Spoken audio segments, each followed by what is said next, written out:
Hello everyone and welcome back to the Belgian Beer Brothers channel. Cedric here in Antwerp with yet another brew review. Today is day number 4 in the American Beer Week of this year. Another one I was looking forward to, but as you guys may have noticed, when I get a bag of beer like this, I'm looking forward to all of them. This is another Vermont beer and one from a brewery that I've actually heard of before.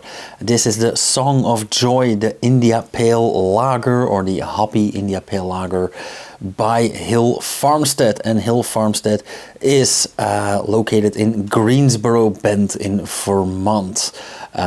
How do I know this brewery? For one reason only, and that is because they did a collaboration with Brew. We'll talk about that later on. Now, one thing that I noticed on this can is, well, for starters, it's downright beautiful. They have their logo. This is a beautiful, beautiful color. I like all the colors that they've used.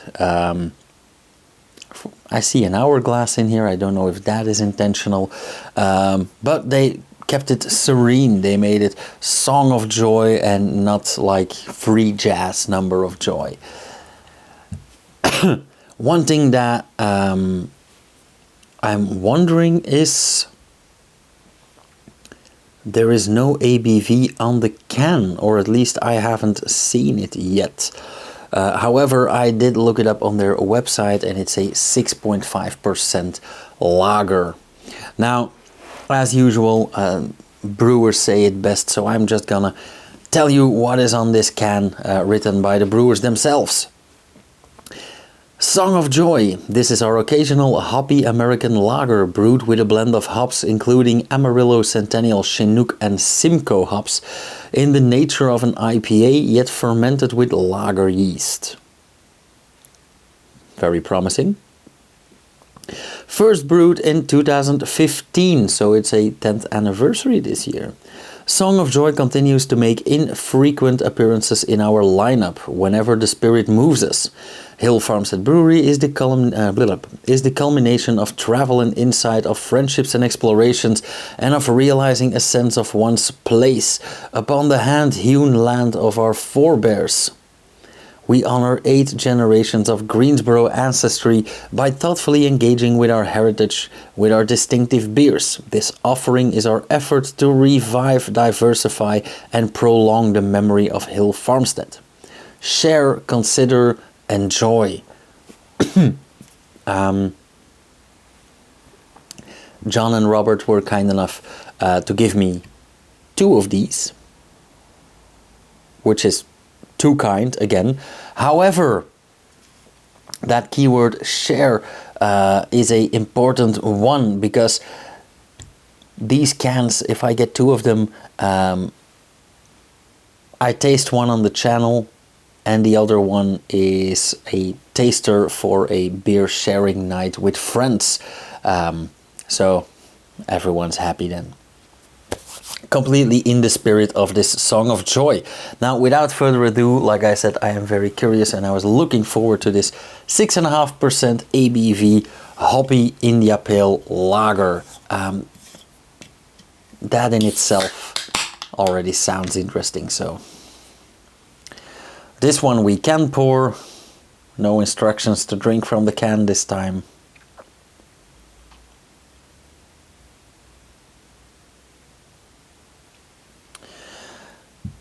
That is indeed quite pale. A nice pale yellow color. Very nice. Lovely sparkling. Straight up bubbling, tiny bubbles. A beautiful head of foam, very creamy. Mostly tiny bubbles. And pretty white actually. Very nice. Oh wow, yeah. Very recognizable aroma, but they talk about Amarillo, Centennial, Chinook and Simcoe. Coincidentally, those are all hops that I used to work quite often with. When I used to work at the Duvel Moordget Brewery, these were hops that we used very frequently. And for good reason, of course. So yeah, in first place, very hoppy. Second place, yellow grapefruit, a lot of zest, a bit of fruity bitterness. Bitter and citrusy. Yeah, beautiful aroma. Not a complex aroma palette, but just downright beautiful, very nice, very enjoyable. Okay, looks promising, smells promising, so let's see what this tastes like. Cheers.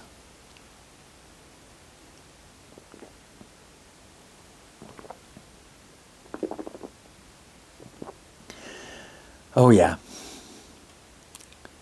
Beautiful. Absolutely stunning. I know I've said it before, but again, you guys did it again. Of course, it is way less than the Heady Topper. Heady Topper was way up here flavor-wise. This one is also very strong in flavor, very bitter, very dry, but also very fruity, very grapefruity actually. And this one is way more balanced. Of course, it does have a little less alcohol, 6.5% ABV, which is actually a very nice point. I know that not everyone agrees with me on this.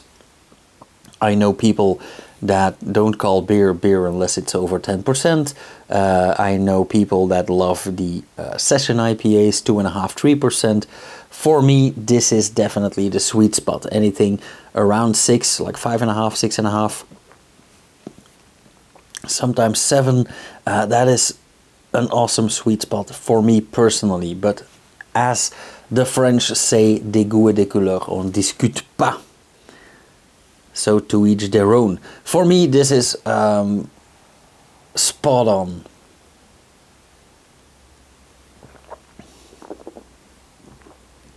Also extremely pleasant mouthfeel.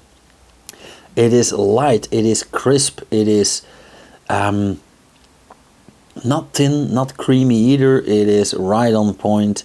That bitterness really rolls over the tongue, really settles on the weak tissue, on the glands, on the back of the tongue, that retronasal reflex. Great aroma all around. Again, very citrusy.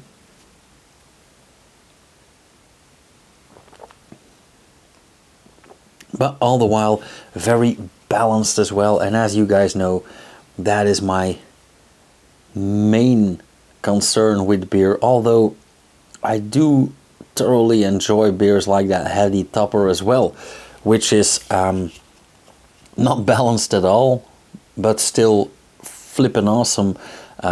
This one is also great, but more because of its balance.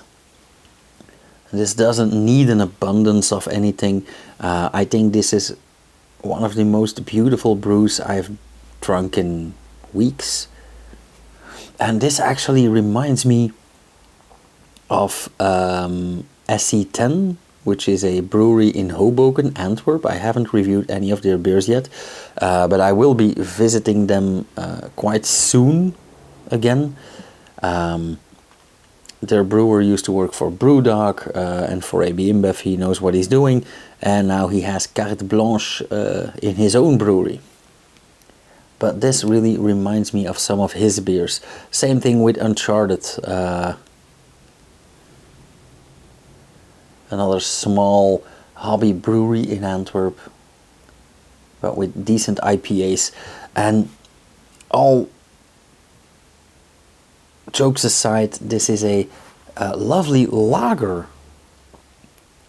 I think this is also pairable with so many things. I think this would go perfectly with marinated meat, with herbal dishes, with barbecue, but just as well with a cheese platter, for example. Wouldn't pair it with desserts, but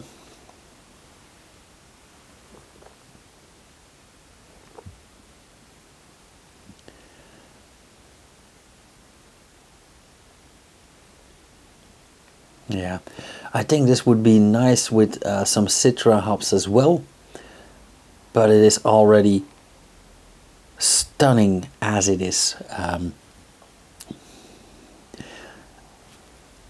One thing that defines a beer or a drinkability and likability of beer is the aftertaste, and oftentimes we go over that too quickly, but in this case also fantastic. There is practically no alcohol in the aftertaste, but it is slightly malty. It is lovely dry, not bitter but dry, and extremely aromatic. Again, a lot of grapefruit, a lot of zest. Absolutely divine. And it's a can that keeps on giving.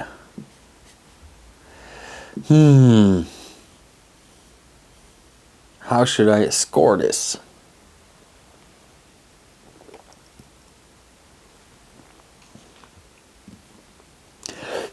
This would be lovely with some spicy food as well. Like pita bread, some meat, some lovely pimento. Yeah, definitely. 4.5. Yeah. Right off the bat. 90%. Definitely. I think this is a beer that hits everything for me. It checks all my marks. It is light. It is smooth. It is drinkable. I already said I'm gonna share the other one with friends. I already regret that. No, I'm just kidding. So it is smooth, it is drinkable, it is aromatic, it is extremely balanced. It has the loveliest velvety aftertaste. Looks nice as well. Lovely, lovely label. This has it all. So yeah, 4.5 for Hill Farmstead. And we have more Hill Farmstead coming, so I am so looking forward to that. Yeah, that all being said, thank you guys so much for watching. If you like this video, hit the thumbs up, leave a comment down below if you have any questions. If you want to come in contact with me, my credentials are down here if you visit Antwerp, for example.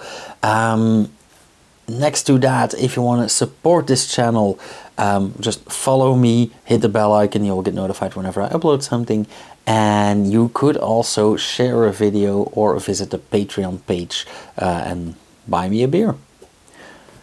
And after that, all that's left for me to say is see you guys tomorrow with yet another American beer. Cheers!